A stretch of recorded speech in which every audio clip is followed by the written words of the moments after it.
Amis téléspectateurs, bonjour. Nous sommes sur le plateau de Face à l'Afrique. Face à l'Afrique, aujourd'hui, nous allons parler de ce qui a eu comme tollé lors du voyage de Sarkozy au Sénégal. Qu'a-t-il dit, ce président, l'ancien président? Il a dit le peuple noir n'est pas rentré à l'histoire, donc je n'ai pas transcrit fidèlement ses propos. Alors, pour en parler sur ce plateau, nous avons deux invités de marque. Des invités où il y a un anthropologue à mes côtés, à ma droite, M. Anissé Mobé, qui est chercheur en sciences sociales, membre de DEFI. DEFI, c'est quoi, monsieur? DEFI, c'est un collectif d'intellectuels congolais qui a été créé ici en France, à Paris, en 1991, au moment où il y avait effervescence politique au Congo. Plutôt que de créer un parti politique qui allait encore ajouter la confusion à la confusion, nous avons préféré, nous, créer plutôt un collectif d'intellectuels pour penser sérieusement le Congo, son devenir. Son devenir. Alors, nous allons parler du devenir de l'Afrique aujourd'hui et le passé de l'Afrique, parce que quand on ne connaît pas son passé, on ne peut pas connaître son avenir. Dites-moi, bonjour Monsieur Massamba. Bonjour. Vous êtes président congolais de Progrès Intégral, informaticien spécialiste du développement informatique, de logiciels industriels, ce qu'on appelle des progiciels, fabriqués par des cerveaux, des têtes. Et vous êtes également de la RIDEC. RIDEC, c'est quoi, d'après vous? C'est une association qui... C'est une abréviation de l'association Recherche et Initiative pour le développement du Congo. Une association qui est née en France, mais qui a aussi son existence au Congo, où nous travaillons dans la gestion des bibliothèques. Et puis, nous faisons beaucoup d'actions dans l'éducation populaire, la vulgarisation, etc. Donc, société civile. Exactement. Alors, comme vous êtes de la société civile, alors le propos de Sarkozy vous a ému, vous a créé en vous une forme de révolte? J'ai beaucoup ri, parce qu'à son niveau, devenir président de la République d'un pays comme la France, entre guillemets, un pays dont on connaît le niveau quand on parle des choses intellectuelles, c'est extraordinaire. Avoir un président qui a un tel niveau, une telle bassesse, dire que les Africains ne sont pas entrés dans l'histoire. Mais l'esclavage, déjà, c'est de l'histoire. L'Égypte, c'est l'histoire. Alors les Égyptiens, c'était qui? Ce n'était pas les Africains? Ce n'était pas l'Afrique? La colonisation, c'est de l'histoire. C'est quoi entrer dans l'histoire? Non, le président a plutôt brillé par son ignorance. Donc je me suis étonné que ce soit vraiment lui qui soit capable de tenir de tels propos. De tels propos, il y a eu un tollé généralisé sur les propos de Sarkozy au Sénégal, à Dakar, l'ancienne colonie. Pour vous, ça représente quoi? D'abord, je suis ravi que la télévision consacre un temps d'antenne à cette question sur l'histoire de l'Afrique, l'histoire des Africains, la place des Africains dans l'histoire du monde. Parce que nous sommes partie prenante, nous sommes toujours acteurs de l'histoire du monde. Ça, c'est un. Et puis, deuxièmement, je suis ravi que je sois sur ce plateau avec quelqu'un qui s'occupe des bibliothèques. Ce qui veut dire que les jeunes générations africaines ont pris conscience de l'importance de la culture du livre. Donc, il faut écrire, il faut lire, et souvent, l'histoire aussi, la transmission de la mémoire historique se fait aussi par l'écriture. Deuxièmement, maintenant pour revenir à M. Sarkozy, effectivement, il y a eu beaucoup d'indignation, mais en même temps aussi, il y a eu une réaction intellectuelle et politique saine de la part des Africains, notamment dans le monde universitaire, aussi bien africain que français aussi d'ailleurs.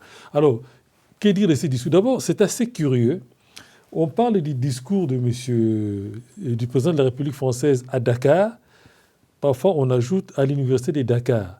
Mais on prend soin de ne pas indiquer que ça a eu lieu à l'université Cheikh Anta Diop à Dakar. Est-ce un hasard quand on sait tous les avanies que Cheikh Anta Diop a subis de son vivant, lui qui s'est battu bec et ongle justement pour valoriser la culture et les passés historiques des peuples africains. Donc, ce n'est certainement pas un hasard. Et d'ailleurs, on voit à quel point les discours du président de la République française a été émaillé des poncifs sortis comme ça de l'ethnologie coloniale. Mais je sais que nous reviendrons sur beaucoup plus en détail pendant notre entretien. Oui, alors, vous avez évoqué le nom de M. Cheikh Anta Diop, également l'éminent chercheur M. Anissé Mobé a aussi martelé sur Cheikh Anta Diop. Quand on voit Cheikh Anta Diop, on voit l'égyptologue qu'il est, on voit aussi ce principe de carbone 14 où on a regardé dans la profondeur, en fait, l'Égypte ancienne, où on dit, pour traficoter l'histoire, que l'Égypte, c'est le blanc, c'est pas le noir. Bon, pardonnez-moi l'expression traficoter l'histoire, d'ailleurs. Oui, tout à fait. Le travail de Cheikh Anta Diop sur le carbone 14 a pu prouver que l'ancienneté, c'est l'Afrique. Et ça, c'était fondamental. L'ancienneté, c'est l'Afrique. Les Africains ils étaient là avant. Ils ont inventé des choses. Cheikh Anta Diop a pu, dans ses travaux, prouver que même les théorèmes comme de Pythagore, par exemple, ce sont des choses qui appartenaient déjà à l'Égypte. On peut voir comment toutes ces constructions, dont à l'époque, il n'y avait aucune technologie aujourd'hui qui peut permettre de bâtir de tels des monuments qu'on retrouve en Égypte.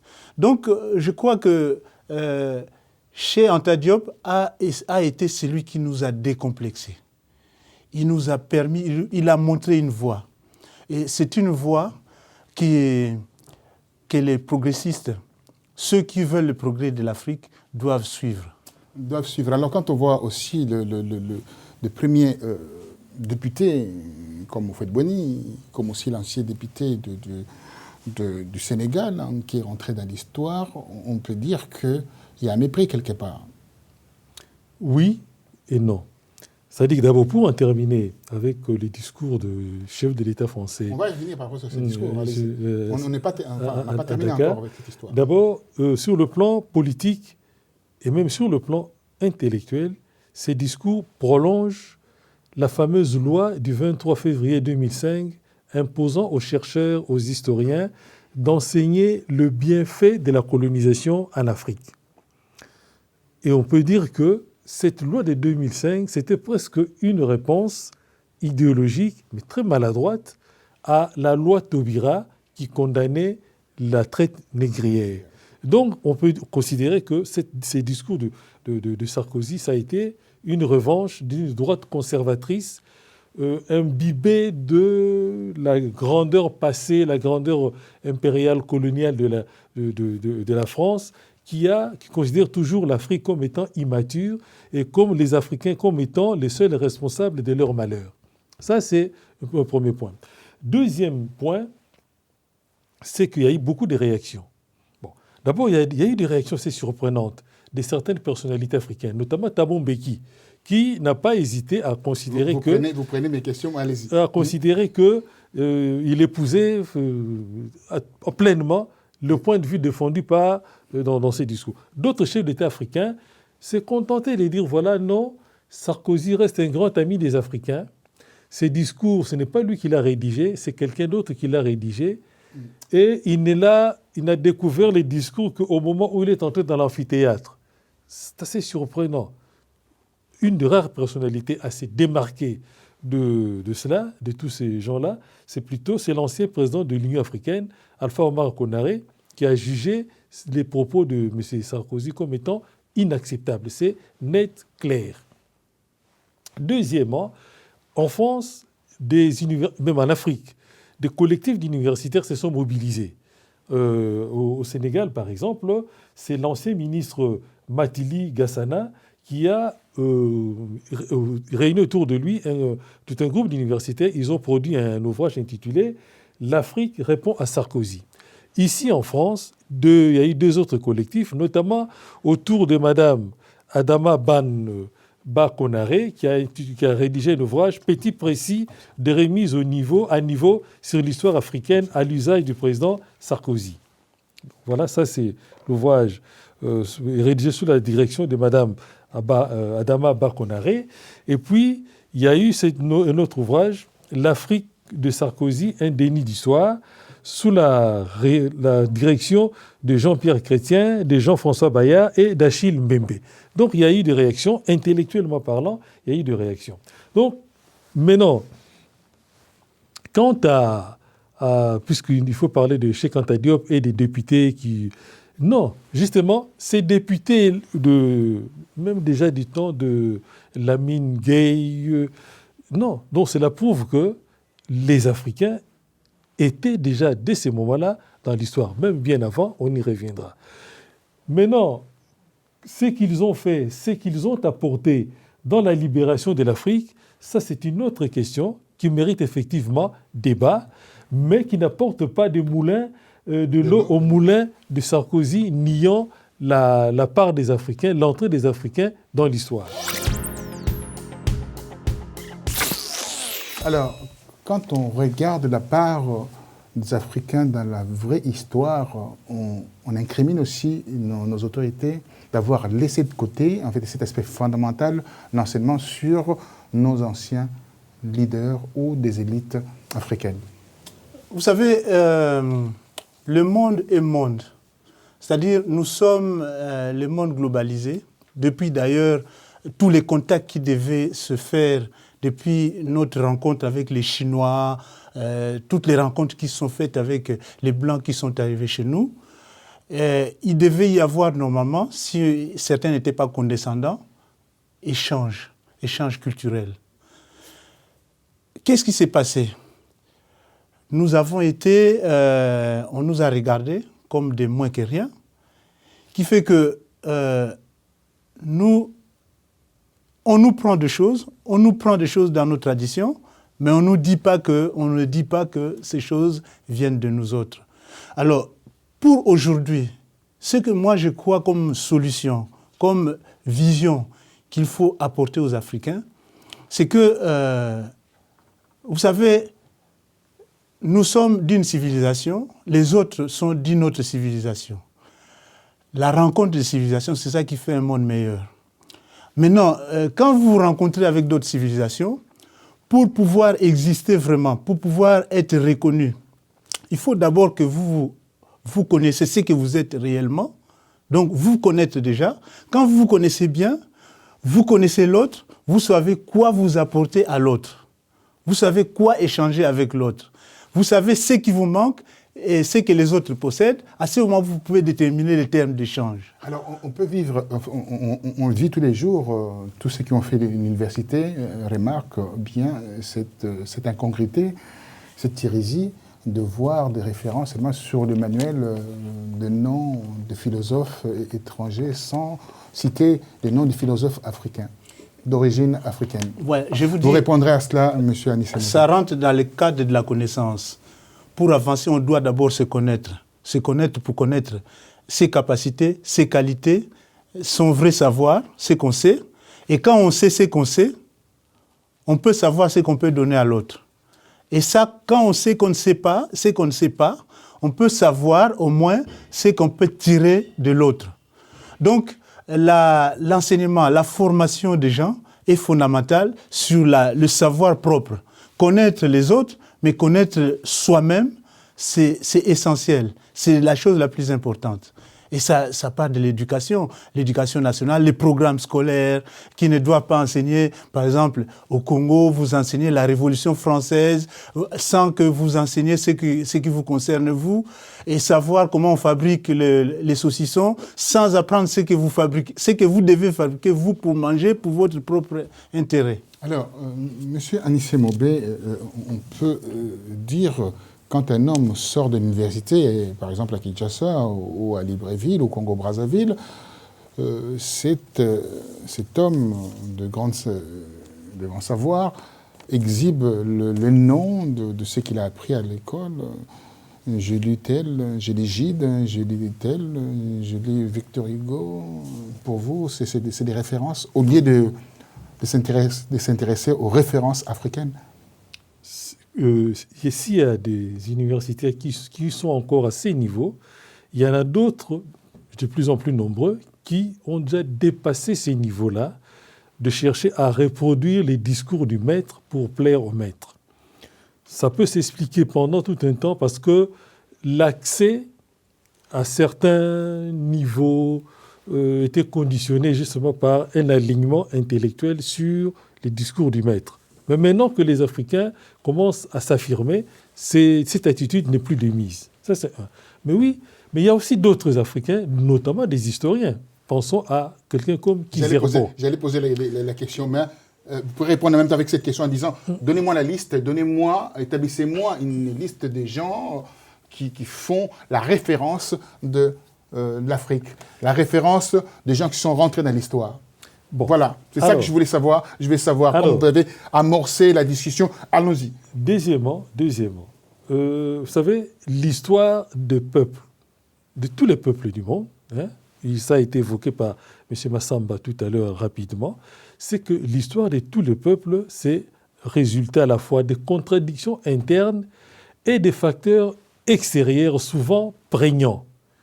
Pour ce qui est de l'Afrique, n'oublions pas que nous sommes en contact, l'Afrique du Nord par exemple, avec les Phéniciens, notamment au niveau de Carthage. Nous avons connu les conquêtes romaines, nous avons connu les conquêtes grecques, notamment en Égypte, la ville d'Alexandrie fondée par Alexandre le Grand. Et puis, il y a eu des conquêtes arabes. Alors, il y a un grand savant, on peut le qualifier d'intellectuel arabe, Ibn Battuta, qui a visité quasiment tous les continents. Il faut lire ou relire ce que Ibn Battuta raconte, écrit sur l'Afrique de l'Ouest. Comment il magnifie l'empire du Mali, l'empire du Ghana, l'empire Gao. Tu sais, dans les 12e, 13e siècles, ce sont certainement les premières constructions étatiques de l'Afrique subsaharienne.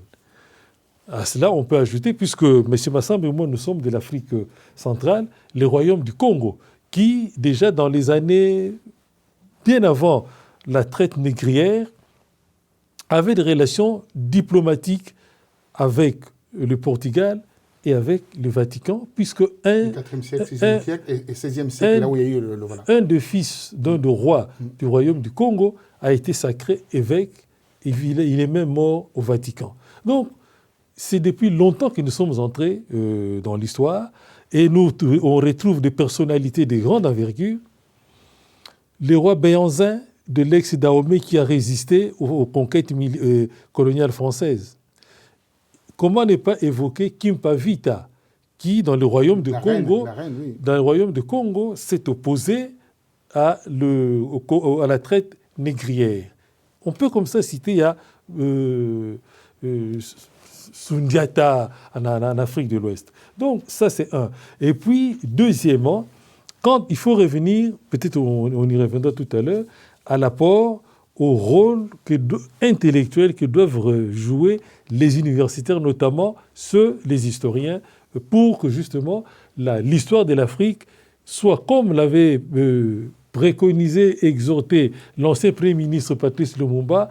L'histoire de l'Afrique, c'est celle qui doit être écrite en Afrique par des Africains et non pas à Paris et non pas à Bruxelles ou à Londres. En tout cas, il ne faut pas réduire la connaissance historique sur l'Afrique au discours de M. Sarkozy à Dakar. Alors, pour cacher quelque chose à un Africain, il faut le cacher dans un livre.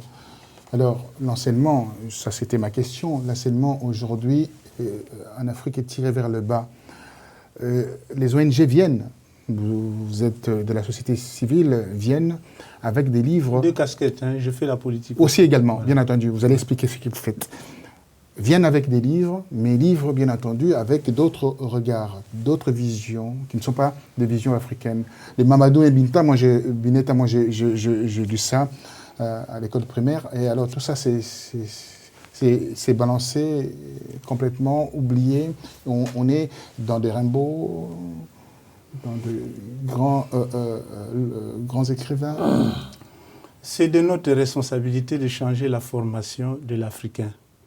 Parce que nous avons, pour former l'homme, nous avons trois possibilités. Nous avons l'école, qui est un élément. Nous avons l'éducation qu'on reçoit de nos parents.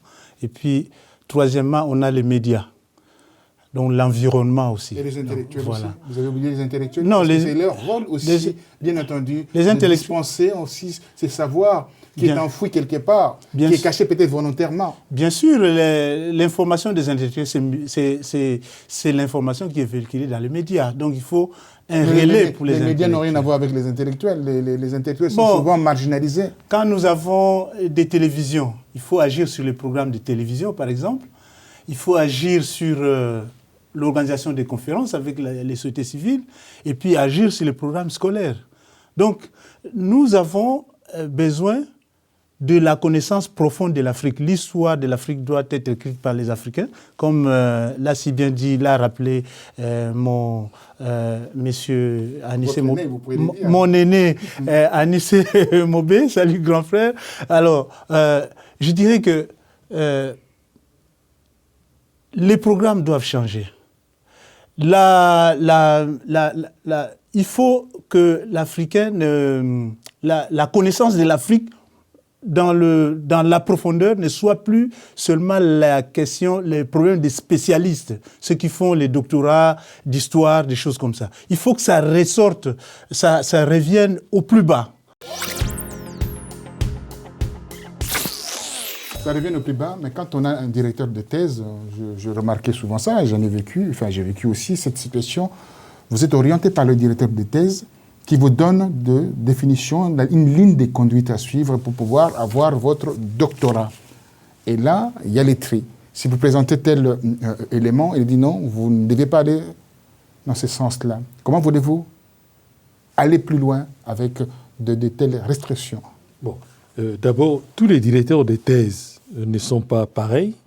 Tout à l'heure, dans les ouvrages que j'ai présentés, vous trouvez des universitaires français.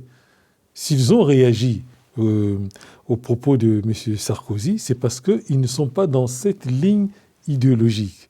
Et donc, il faudra alors, dans ces cas, pendant votre cursus universitaire, repérer les directeurs de thèse avec qui vous pouvez discuter dans un esprit critique pour que vous ne subissez pas les pesanteurs idéologiques, culturelles de votre directeur de thèse. Mais au contraire, vous puissiez nouer des relations d'universitaire à universitaire, même si, évidemment, dans un premier temps, vous pouvez sembler être dans une position d'infériorité. En tout cas, il faut toujours créer des rapports de force. Il y a toujours moyen de créer des rapports de force, mais sans pour autant, comment dirais-je, compromettre aussi votre projet. Parce que souvent, les Africains, nous avons des attitudes assez bizarres.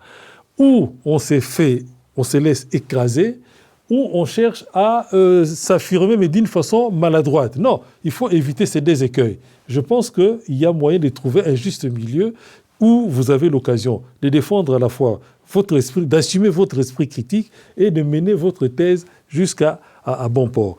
Et enfin, tout à l'heure, vous avez, d'une manière un peu amusante, évoqué Mamadou Ebineta. Oui, Léopold Sédar Senghor, Alioune Diop et tant d'autres ont lu Mamadou Ebineta, mais ils n'ont pas reproduit Mamadou Ebineta quand ils ont fait autre chose. Surtout les cas de quelqu'un comme Alioune Diop, le créateur, le fondateur de Présence africaine.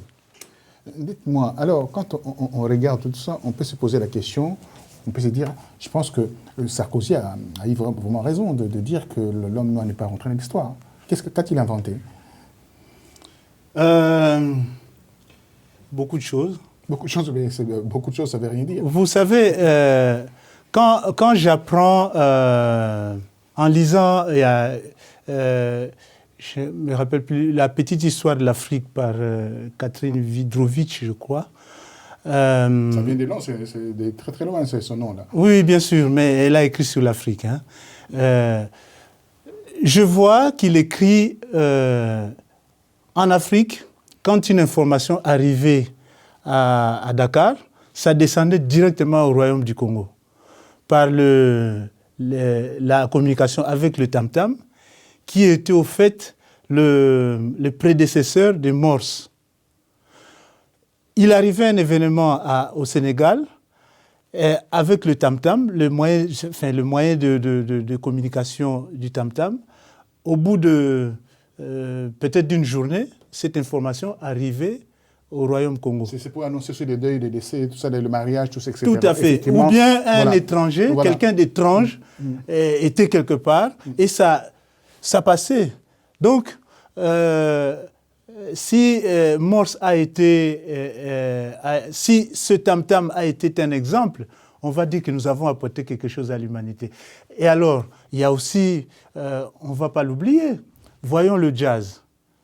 Nous avons de la musique dansante aujourd'hui. Oui, pour distraire le noir, il faut mettre la musique et puis voilà quoi. Les Blancs dansent aussi. Je crois que quand je vais au Zénith ici voir Patrick Bruel, ils ne sont pas, sont pas insensibles. C'est que les Noirs font de la journée avec la danse et ils mettent la musique le matin jusqu'au soir. Après, vous avez une tête comme ça le soir. Quoi. Alors là, je crois que c'est l'utilisation du noir comme danseur, comme coureur aussi, court très vite. Comme coureur, ce sont des choses que nous ne pouvons pas accepter. Nous avons un grand rôle à jouer, beaucoup de choses à apporter à l'humanité. Alors, qu'a-t-il inventé les Noirs ? Les Noirs ont beaucoup inventé dans tous les domaines, mais il faut d'abord, comme l'a dit M. Massamba, sortir, se débarrasser des stéréotypes. Ça, c'est un. Il y a comme ça des clichés éculés qui sont véhiculés sur le noir et qui sont reproduits jusqu'à l'infini. Deuxièmement, ce qu'il y a de bénéfique dans les discours prononcés par M. Sarkozy, c'est qu'il a provoqué un vrai débat et surtout il a permis à ceux des Africains qui en doutaient encore à quel point les Européens peuvent laisser tomber le masque de jade qui couvre leur visage. Vous savez, en dépit des réactions suscitées par ces discours, M. Guénaud, qui est le conseiller qui a écrit à qui on prête ses mauvaises intentions. Enfin, mauvaises intentions, je ne sais pas. Mais en tout cas, il n'a jamais cherché à s'expliquer. Au contraire, il a toujours tout justifié. Sauf qu'il a un peu accepté. C'est une arrogance quand même par rapport à ces propos. Mais bien sûr. Mais je dis tant mieux, parce qu'au moins vous savez à qui vous avez affaire. Voilà. À qui vous avez affaire. Alors, l'Africain, on a affaire avec quelqu'un qui aime bien vivre dans l'oisiveté. Voilà, donc on sent aller vraiment dans les inventions. J'ai posé la question sur les inventions. M. Anissé Mobé m'a simplement dit l'Africain a beaucoup inventé plein de choses. Mais très bien. L'Afrique a inventé. D'abord, il faut clarifier ce que vous entendez par les inventions. Deuxièmement... C'est large. Non. La question est tronquée, elle est viciée dès le départ. Elle est même vicieuse aussi. Ouais. Pourquoi ? Parce que les inventions dans l'histoire des peuples, c'est toujours les produits d'un contexte, c'est-à-dire, et puis de matière grise. Des gens qui sont dans la force à la fois intellectuelle et physique de pouvoir inventer. Lorsque pendant des siècles et des siècles, vous avez déporté les forces vives de l'Afrique. Lorsque pendant des siècles, notamment, je pense ici, après la traite négrière, nous avons connu l'impérialisme colonial qui nous a imposé ce qu'il nous a imposé, c'est-à-dire, justement, briser les forces créatrices. Il est normal qu'au bout du compte, qu'on se trouve dans une situation où apparemment on n'a rien inventé parce que justement s'étant retrouvé dans une situation où on ne pouvait pas inventer. Mais dans un autre contexte, les mêmes Noirs, par exemple dans un pays comme les États-Unis, mais vous trouvez aussi dans le monde des inventions, dans le monde des sciences, dans le monde des arts, dans le monde des techniques, vous retrouvez des populations issues de l'esclavage. Donc, voilà, il faudra toujours poser correctement la question des inventions de l'Afrique ou des Africains. Mais moi je pense encore, je fais encore aller plus loin.